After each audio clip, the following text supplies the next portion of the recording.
ಅದಿಯಪ್ಪ ಡೇನೋ ಅದಿ ದುಮ್ಮ ಅದಿ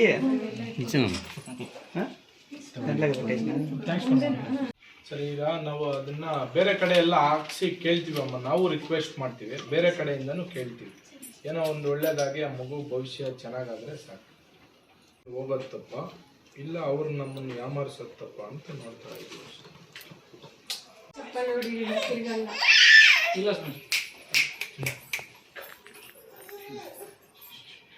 ಮಾತಾಡ್ಸಿದ್ರೆ ಅವಳು ನೋಡಿದ್ರೆ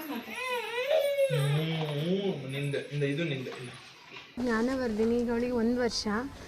ನಾವು ಮುಂಚೆ ಅವಳೆಲ್ಲ ಆ್ಯಕ್ಟಿವ್ ಇರೋದ್ರಿಂದ ಅವಳು ಏನೂ ಸಮಸ್ಯೆ ಇಲ್ಲ ಅಂತ ಅಂದ್ಕೊಂಡಿದ್ವಿ. ರೀಸೆಂಟಾಗಿ 1-2 ವಾರದ ಹಿಂದೆ ಅವಳು ಕಿವಿಲಿ ತುಂಬ ಕೈ ಇಟ್ಕೊತಿದ್ಲು. ಅದಕ್ಕಂತ ನಾವು ಜನರಲ್ ಚೆಕಪ್ಗೆ ಅಂತ ಹೋಗಿದ್ದು. ಬಟ್ ಯಲಹಂಕ ಅಲ್ಲಿ ಅವರು ಆಡಿಯೋಲಜಿಸ್ಟು ಕಿವಿಗೆ ಚಪ್ಪಾಳೆ ಹೊಡಿಯೋದು ಎಲ್ಲ ಟೆಸ್ಟ್ ಮಾಡಿದ್ರು. ಅವಳು ಏನಕ್ಕೂ ರಿಯಾಕ್ಟ್ ಮಾಡಲಿಲ್ಲ. ಇವಳು ಸೌಂಡಿಗೆ ಏನೂ ರಿಯಾಕ್ಟ್ ಮಾಡಲ್ವಾ ಅಂದರೆ ಮಾಡ್ತಾಳೆ ಅಂತ ಅಂದ್ಕೊಂಡಿದ್ವಿ. ಯಾಕಂದರೆ ಅವಳು ಎಲ್ಲ ಆ್ಯಕ್ಷನ್ ಮಾಡ್ತಿದ್ಲು ಅಂತ ನಮಗೆ ಗೊತ್ತಿರಲಿಲ್ಲ. ಅವಳದು ಒಂದು ವೀಡಿಯೋಸ್ ಎಲ್ಲ ಇತ್ತು. ಆಮೇಲೆ ಯಲಹಂಕ ಹಾಸ್ಪಿಟ್ಲಲ್ಲಿ ಅವ್ರದ್ದು ಆಡಿಯೋಲಜಿಸ್ಟಲ್ಲಿ ಸೌಂಡ್ ಬಂದಿಲ್ಲ ಅಂತ ಹೇಳಿ ಸಂವಾದ್ ಇನ್ಸ್ಟಿಟ್ಯೂಟ್ಗೆ ಅಂತ ಕಳಿಸಿದ್ರು. ಅಲ್ಲಿ ಬೆರಾ ಟೆಸ್ಟ್ ಅಂತ ಮಾಡ್ತಾರೆ. ಮಾಡಿದಾಗ ಅವಳಿಗೆ 2 ಕಿವಿ ಕೇಳಿಸಲ್ಲ ಅಂತ ಅಂದರು. ನನಗೆ ಅದನ್ನು ಒಪ್ಕೊಳ್ಳೋದು ತುಂಬ ಒಂದು ಸ್ವಲ್ಪ ಕಷ್ಟ ಆಯಿತು. ನಾನು ಅವ್ರ ಮೇಲೆ ಜಗಳ ಮಾಡ್ಕೊಂಡು ಬಂದೆ, ಇಲ್ಲ ನನ್ನ ಮಗಳು ಆ್ಯಕ್ಟಿವ್ ಇದ್ದಾಳೆ ಅಂತ. ಬಟ್ ನಾನು ಇಲ್ಲಿಗೆ ಬಂದಮೇಲೆ ತುಂಬ ಅಬ್ಸರ್ವ್ ಮಾಡಿದೆ, ತಟ್ಟೆ ತೊಗೊಂಡು ಹೊಡೆಯೋದು ಎಲ್ಲನೂ. ಬಟ್ ಅವಳು ಯಾವುದಕ್ಕೂ ರಿಯಾಕ್ಟ್ ಮಾಡಲಿಲ್ಲ. ಆಮೇಲೆ ನಾವು ಮಣಿಪಾಲ್ ಹಾಸ್ಪಿಟಲ್ಗೆ ಹೋದ್ವಿ. ಅಲ್ಲಿ ಏನೋ ಒಂದು ನಂಬಿಕೆ ಮೇಲೆ ಹೋದ್ವಿ, ಈ ಥರ ಏನಾದರೂ ಹಿಯರಿಂಗ್ ಟೆಸ್ಟು ಇಲ್ಲದೆ ಅವಳಿಗೆ ಏನಾದರೂ ಟ್ರೀಟ್ಮೆಂಟ್ ಮಾಡ್ಬೋದಾ ಅಂತ. ಬಿಕಾಸ್ ಎಲ್ಲರೂ ಸರ್ಜರಿ ಮಾಡಬೇಕು ಅಂತ ಹೇಳ್ತಿದ್ರು. ನಂಗೆ ತುಂಬ ಭಯ ಆಗ್ತಿತ್ತು. ಮಣಿಪಾಲಲ್ಲಿ ಹೋದ್ಮೇಲೆನೂ ಸೇಮ್ ಬೆರಾ ಟೆಸ್ಟ್ ಮಾಡಿದ್ರು. ಆ ಟೆಸ್ಟಲ್ಲಿ ಅವಳನ್ನ ಆ ಥರ ನೋಡಿದಾಗ ನಂಗೆ ತುಂಬ ಬೇಜಾರಾಯಿತು. ಏನು ಮಾಡಬೇಕಂತ ಗೊತ್ತಾಗಲಿಲ್ಲ. ಡೈರೆಕ್ಟಾಗಿ ಎಲ್ಲರೂ ಸರ್ಜರಿ ಅಂತಲೇ ಹೇಳ್ತಿದ್ರು. ಆಯಿತು, ಮುಂದೆ ಸ್ಟೆಪ್ ತೊಗೊಳ್ಳೋಣ ಅಂತ ಹೇಳಿದಾಗ ಹುಟ್ಟಿದಾಗ ಹಿಯರಿಂಗ್ ಟೆಸ್ಟ್ ಮಾಡಿದ್ರ ಅಂತ ಕೇಳಿದ್ರು.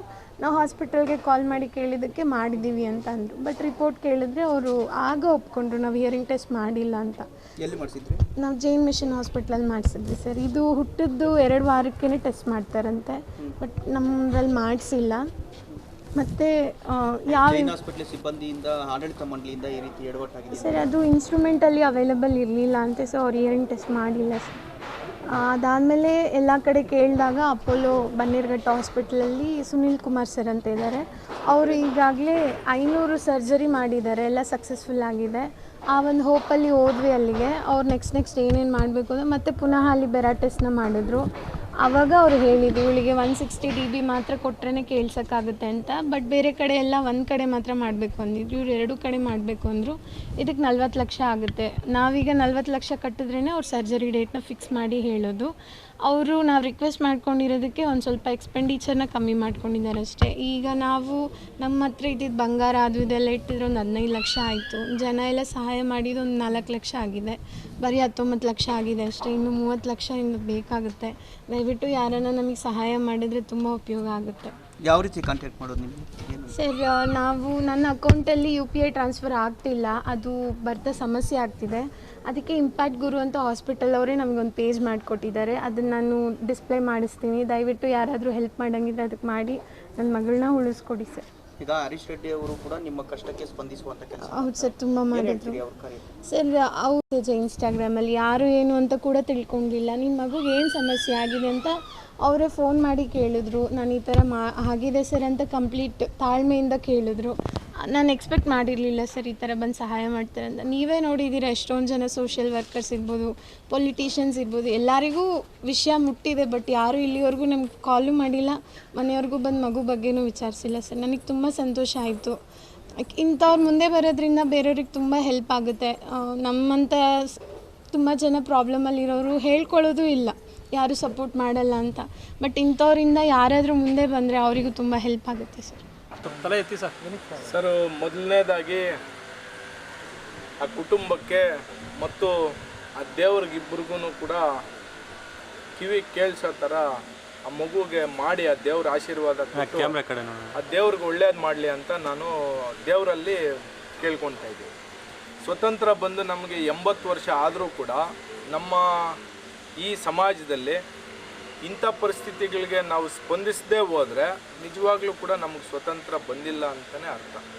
ಆ ನಿಟ್ಟಿನಲ್ಲಿ ಇವತ್ತು ನಾವು ಒಂದು ಮಗುವಿನ ನಿಲುವಿಗೆ ಆ ತಾಯಿ ಇವತ್ತು ಅವರು ಏನೋ ಅವ್ರ ಕುಟುಂಬ ಜೀವನ ನಡಲಿಕ್ಕೆ ಏನೇನು ಬೇಕೋ ಎಲ್ಲ ದೇವರ ಶಕ್ತಿ ಅವ್ರಿಗೆ ಕೊಟ್ಟಿದೆ.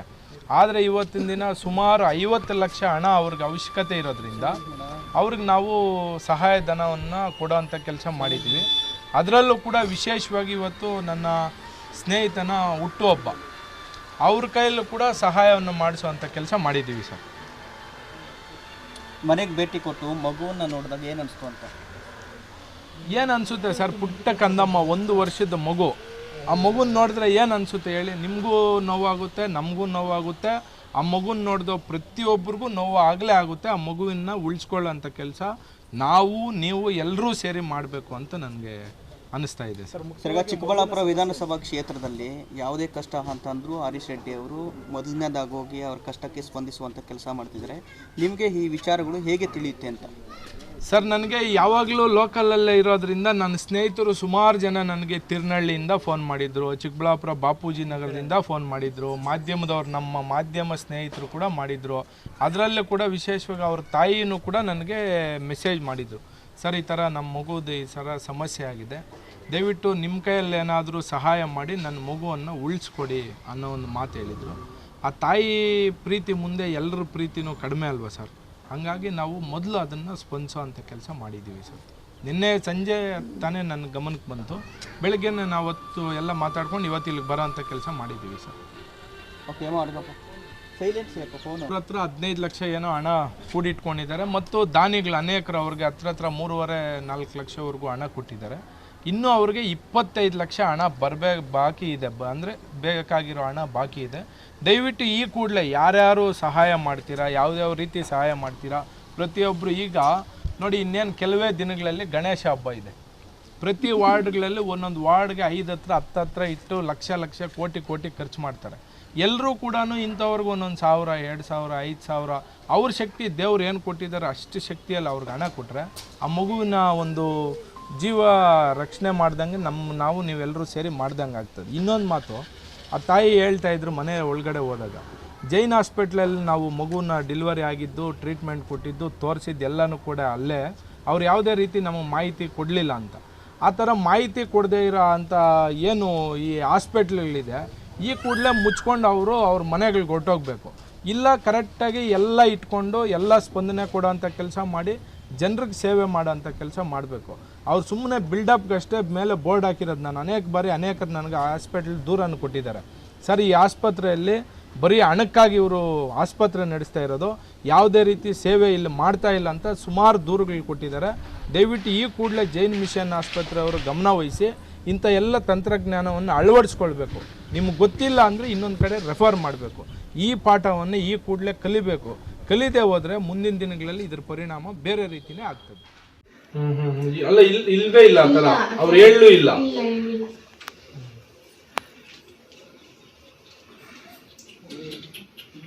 ಅವಾಗ ಹೇಳಿದ್ರೆ ನಮ್ಗೆ ಇಷ್ಟು ಅಮೌಂಟ್ ಆಗ್ತಾ ಇಲ್ಲ. ಈಗ ಜೈನ್ ಹಾಸ್ಪಿಟಲ್ ಅವರಿಂದ ಎಡವಟ್ಟಿಂದ ಈ ತರ ಆಗಿರೋದಾ? ಕರೆಕ್ಟ್ ತಾನೆ, ಈಗ ಅವ್ರಿಗೆ ಗೊತ್ತಾಗ್ತದೆ ತಾನೆ ಈ ತರ ಆಗೈತೆ, ಹಿಂಗೆ ಹೇಳ್ಬೋದು. ಜೆನೆಟಿಕ್ಸ್ ಅಂದ್ರೆ ನಿಮ್ ಫ್ಯಾಮಿಲಿಯಲ್ಲಿ ಆಗಿದೆ, ಮತ್ತೆ ಯಾರಿಗೂ ಇಲ್ಲಿದ್ದು ಹೆಂಗ್ ಬರುತ್ತೆ ಜೆನೆಟಿಕ್ಸ್? MRI CT ಸ್ಕ್ಯಾನ್ ಎಲ್ಲ ಮಾಡಿಸಿದ್ವಿ ಸರ್, ಏನು ಪ್ರಾಬ್ಲಮ್ ಇಲ್ಲ.